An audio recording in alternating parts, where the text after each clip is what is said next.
बिस्मिल्लाहिर्रहमानिर्रहीम अस्सलाम वालेकुम। आज हम बायोस्टैटिस्टिक्स का दूसरा लेक्चर हाइपोथेसिस टेस्टिंग जो प्रॉब्लम हैं उन्हें सॉल्व करेंगे। सबसे पहले जो ये जो डिस्प्ले पे आपके पास है ये बच्चे प्रोसीजर टेबल पर स्टेप्स हैं हाइपोथेसिस टेस्टिंग के। फर्स्ट स्टेप जो है ये हमने लास्ट लेक्चर में भी थोड़ा सा डिस्कस किया था कि state the hypothesis and identify the claim. मतलब हाइपोथेसिस को किस तरह से बनाना है, उसमें क्या क्लेम आइडेंटिफाई किया है वो हमने देखा था। थोड़ा सा हम फिर से उसे रिकॉल कर लेते हैं ताकि आपको स्टेप बाय स्टेप जो है अंडरस्टैंडिंग हो। तो ये एक अजम्पशन है। हाइपोथेसिस जो है एक क्लेम है किसी भी एक या एक से ज़्यादा पॉपुलेशन को लेकर के बच्चे एक हम जो है अजम्पशन जो है वो क्रिएट करते हैं, एक क्लेम करते हैं, एक मफरूदा बनाते हैं, तो उसको हम बोल देते हैं हाइपोथेसिस। मतलब इसकी एग्जांपल हम कुछ ये ऐसे कर सकते हैं कि हम कहते हैं कि जैसे आपकी क्लास है, क्लास में हम कहते हैं कि एक असम्पशन जो है वो प्रोड्यूस करते हैं कि 15 घंटे तक लड़कियां पढ़ती हैं रूटीन के दिन में, नॉर्मल डेज में, एग्ज़ाम के अलावा। क्लास की जो गर्ल्स हैं वो स्टडी करती हैं 15 आवर, ठीक है, पर डे। ये एक मफरूज़ा है। या हम कह सकते हैं कि आपके कॉलेज के 20% बच्चे जो है उनकी फ़ीस जो है थोड़ी सी कम है या माफ़ है, जिस तरह से होती है। तो इसको हम प्रूव करने, ये हमारे पास एक क्लेम है। तो क्लेम हमेशा जो है वो नल हाइपोथेसिस होता है, यानी H0। इसे H0 से आपने रिप्रेजेंट किया था। और हमेशा कोई भी साइंटिफिक स्टडी, कोई भी जो स्टडी है, रिसर्च वगैरह जो भी है, वो बच्चे हम शुरू करते हैं H0 से। Always start begin with the H0। और हम H0 को हमेशा ट्रू लेकर चलते हैं, मतलब कांच चिट्टा ही है। मतलब आप कहो कि मैंने ये क्लेम किया है और यही बात ठीक है, तो हम H0 को ट्रू कंसीडर करते हैं। वो जो है ना, वो इनोसेंट अनटिल प्रूवन गिल्टी। मतलब इनोसेंट है जब तक, कोर्ट में ऐसा होता है कि जब तक वो गिल्टी ना हो जाए वो इनोसेंट ही है, मुल्ज़म ही है, मुजरम नहीं बनता है। तो सेम जब तक ये हमारी ये मफरूज़ा गलत ना हो जाए, हमने इसको सही लेकर के चलना है। तो ये है हमारे पास H0। यानी कोई भी स्टडी करेंगे तो उससे पहले हम सबसे पहले क्लेम क्रिएट करेंगे, डेवलप करेंगे, जम्पशन बनाएंगे, एक मफरूज़ा कायम करेंगे। उसको हम H नल हाइपोथेसिस बोलेंगे, H0 से रिप्रेजेंट करेंगे और उससे स्टडी शुरू हो गया। उसको हम सही लेंगे कि ये ठीक है। उसके बाद उसके अपोजिट हाइपोथेसिस को स्टडी करने के लिए उसके अगेंस्ट, उसके अपोजिट हम नल हाइपोथेसिस जो है ना वो डेवलप करते हैं। मतलब कि अभी हमने कहा कि 20% जो स्टूडेंट्स हैं उनकी फ़ी जो है वो माफ़ है, ऑफ है, या कम है, या जो भी है। तो ऐसा नहीं भी हो सकता। मतलब अल्टरनेट उसको रिजेक्ट, उसको क्या करेगा, उसकी ज़िद करेगा। अपोजिट है उसके, यानी 20 से ज़्यादा भी बच्चे हो सकते हैं जिनकी फ़ीस जो है वो कम है, या फिर ज़्यादा कम हो सकती है 20% से, या उससे, यानी कि परसेंटेज ज़्यादा भी हो सकती है और कम भी हो सकती है। मतलब कि ज़रूरी नहीं है कि H0 जो है वो ठीक हो। यानी हमने सैंपल ही गलत ले लिया है। हमने उन बच्चों से पूछा है जिनकी फ़ी जो है वो तो पूरी है। हमने उनसे पूछा ही नहीं है जिनकी फ़ीस जो है वो कम है। तो ऐसे भी हो सकता है ना, हम सारी पॉपुलेशन को स्टडी नहीं करते। हम वक्त को बेटे सेव करते हैं, टाइम सेव करते हैं, मनी सेव करते हैं, सारे प्रोसीजर्स वगैरह। तो इतना तो इसके लिए हम क्या करते हैं, सारी पॉपुलेशन नहीं, हम पूरे कॉलेज के बच्चों से नहीं कहेंगे कि तुम्हारी फीस कितनी है, पूछेंगे नहीं है। हम क्या करेंगे, एक क्लास से 10 बच्चों को, किसी दूसरी क्लास से भी इस तरह सैम्पलिंग कर देते हैं, सैंपल ले लेंगे। हम सैंपल से पूछा था, तो ऐसा भी हो सकता है जिन बच्चों से, जिन स्टूडेंट से हमने पूछा है उनकी फ़ी तो हो ही ना, वो उस क्लास में फॉल ही ना कर रहे हों। तो सैंपल गलत भी हो सकता है, हमने वो जो सैंपल लिया है वो गलत भी हो सकता है। इस वजह से अल्टरनेट हमेशा H0 के अपोजिट होगा, ठीक है। तो हमने H0 को जो हाइपोथेसिस है उसको H1 को, अल्टरनेट हाइपोथेसिस को प्रूव करने की कोशिश करनी है।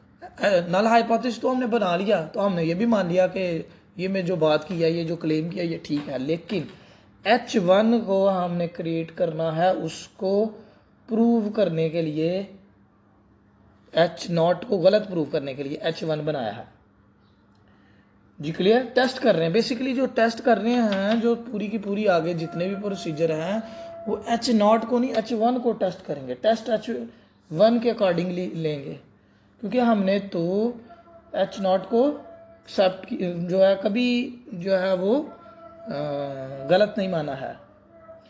तो दूसरी चीज, ये बच्चे हम लोग जो थे ये हाइपोथेसिस की बात कर रहे थे, फॉर्मुलेशन फर्स्ट स्टेप की बात कर रहे हैं, फॉर्मुलेशन ऑफ ए हाइपोथेसिस, ठीक है। अच्छा जी, अब चले जाते हैं हम लोग दूसरा स्टेप जो है, तो स्टेप 2 कह रहा है जी find the critical value from the appropriate table. Basically क्या होता है कि टेबल्स दिए होते हैं। अब बेसिकली दूसरा स्टेप जो है वो कुछ इस तरह से हम करेंगे कि हमने लगा देने हैं स्टैट के फॉर्मूले, टेस्ट, यानी आप ये जो स्टेप 2 है इसके नीचे नीचे लिख सकते हैं कि आइडेंटिफाई करेंगे टेस्ट स्टैटिस्टिक्स, कि कौन सा फार्मूला लगाएंगे जी पॉपुलेशन के अकॉर्डिंगली, ज़्यादा पॉपुलेशन है, कम पॉपुलेशन है, रेंडमाइज कर रहे हो, तो कौन सा टेस्ट लगाना है, ठीक है। इसमें टेस्ट जो है पैरामीट्रिक टेस्ट लगेगा, नॉन पैरामीट्रिक टेस्ट लगेगा। तो ये हम देखते हैं पॉपुलेशन कैसी है, नॉर्मल पॉपुलेशन है, यानी डिस्ट्रीब्यूशन जो है वो नॉर्मल है, या वो नॉर्मल नहीं है। तो हम देखेंगे पॉपुलेशन बड़ी है या पॉपुलेशन छोटी है। तो इसके लिए हम लोग T test, G test, chi square test, जो है random test, rank test, sign test, pair sign test, Fisher exact, बहुत से टेस्ट हैं, बहुत से स्टैटिस्टिकल टूल्स हैं किसी भी स्टडी को करने के लिए। तो पॉपुलेशन बेसिकली डिटरमिन करेगी कि रिसर्चर कौन से टाइप का जो टेस्ट है उसको सिलेक्ट करे सिलेक्शन के लिए। तो दूसरे स्टेप में वो जो क्रिटिकल वैल्यूज वो जो हमने लिखी हुई थी, बेसिकली वो होगा ये कि आइडेंटिफाई करेंगे टेस्ट, और उस टेस्ट के लिहाज से बच्चे हम क्या करेंगे कि एक टेबल क्रिटिकल वैल्यू फाइंड करेंगे, रीजन जो है वो उसको डिटरमिन करेंगे। तो ये है हमारे पास दूसरा स्टेप, ठीक होगी बात, यानी आइडेंटिफाई करेंगे टेस्ट ऑफ स्टैटिस्टिक्स। तो यहाँ से हम देखते हैं नोट से कि यहाँ पे जो है ये आ गया हमारे पास बच्चे, ये टेस्ट स्टैटिस्टिक्स, हाइपोथेसिस क्रिएट किया, फिर आइडेंटिफाई करेंगे कि मैंने टेस्ट कौन सा इस्तेमाल करना है। तो हमारे सिलेबस में हमने जो बच्चे पढ़ने हैं जी टेस्ट और टी टेस्ट और काई स्क्वायर टेस्ट जो है, ये बच्चे हमारे सिलेबस में है। जब भी आप वो टेस्ट करेंगे न्यूमेरिकली, जब भी उनको करेंगे तो आपको ये जितनी भी मैं बेटे इन्फॉर्मेशन दे रहा हूँ, ये थ्योरी जो पढ़ रहे हैं ये इसकी अंडरस्टैंडिंग होगी। अभी थोड़ा सा आपके लिए जो है वो मुश्किल हो जाएगा। तो पहले स्टेप में आपने हाइपोथेसिस फॉर्मुलेट किया, दूसरे स्टेप में स्टैटिस्टिकल टेस्ट बेटे आइडेंटिफाई करेंगे, और ये टेस्ट मैंने आपको बता दिए कि कौन कौन से हमने पढ़ने हैं। तो जब ये टेस्ट लगाएंगे तो उसकी कैलकुलेशन से एक वैल्यू आएगी, टेस्ट वैल्यू आएगी, उसको हमने कंपेयर करना है जो टेबल वैल्यू है। जब भी सवाल करेंगे फिर आपको ये समझ लगेगी। तीसरा स्टेप हमने लेना है जी लेवल ऑफ सिग्निफिकेंस, क्या लेना है, यानी जो आपने अजम्पशन सेट की है, जो आपने हाइपोथेसिस फॉर्मुलेट किया है नल हाइपोथेसिस, उसके गलत होने के chances, error, chance of error, या फिर आप कह सकते हो कि जो आपने मतलब आप कहते हो कि बादल हैं तो बारिश होगी, क्लेम क्या है कि बारिश होगी, तो ये जो क्लेम है वो कितने परसेंट सही है? बहुत ज़्यादा डार्क हैं जो क्लाउड हैं, मतलब ऐसा लगता है कि बारिश वो बरसाएंगे, तो आप कहते हो कि जो लेवल ऑफ सिग्निफिकेंस है वो 5% है, यानी आप 95% कॉन्फिडेंस है कि बारिश होगी। क्लियर? यानी कि बच्चे आप कहते हो कि 20% स्टूडेंट्स की फ़ी जो है उसमें कमी है, ठीक है? तो ये जो आपका क्लेम है, तो इसमें आप किसी बैकग्राउंड इंफॉर्मेशन को लेकर के आपने ये क्लेम किया है ना, या कुछ आपके पास इनकम्प्लीट रॉ कोई फैक्ट्स होंगे, फिगर्स होंगे, या कुछ मालूमात होगी, इंफॉर्मेशन होगी, उसको लेकर के किया है।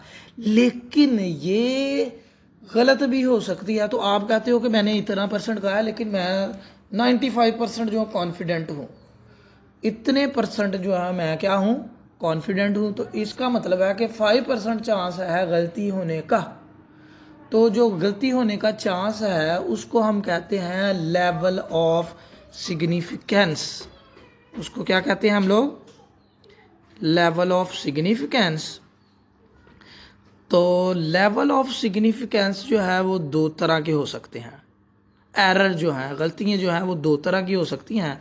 एक को हम बोलते हैं टाइप 1 एरर।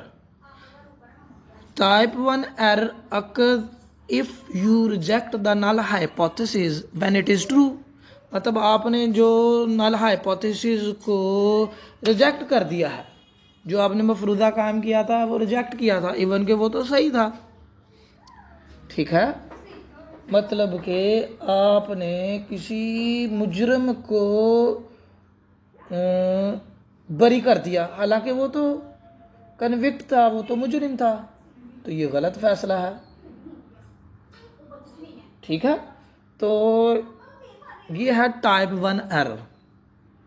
अब आ गया जी टाइप 2 एरर, दूसरी गलती। अगर if you do not reject the null hypothesis when it is false. हालांकि नल हाइपोथेसिस तो गलत था लेकिन फिर भी आपने उसे रिजेक्ट नहीं किया।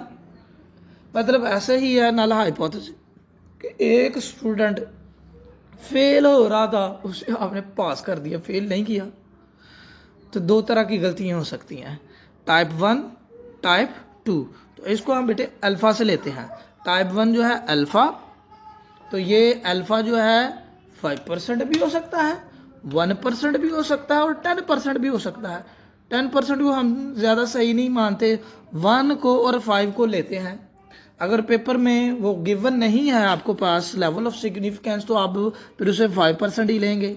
5% का मतलब 0.05 अल्फ़ा हो जाएगा, मतलब इतने परसेंट जो है चांस ऑफ एरर्स होंगे।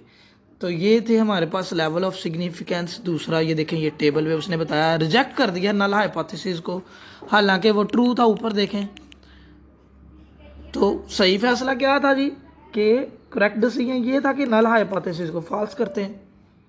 ये जो कलर्ड है टाइप 1 एरर जहाँ पे लिखा हुआ है, इसकी जो है आप लेफ्ट साइड पे जब भी देखें तो लिखा है रिजेक्ट नल हाइपोथेसिस, हालांकि वो कन्विक्ट था, कन्विक्ट और इनोसेंट बंदा था वो, उसे आपने क्या कर दिया जी, रिजेक्ट कर दिया है।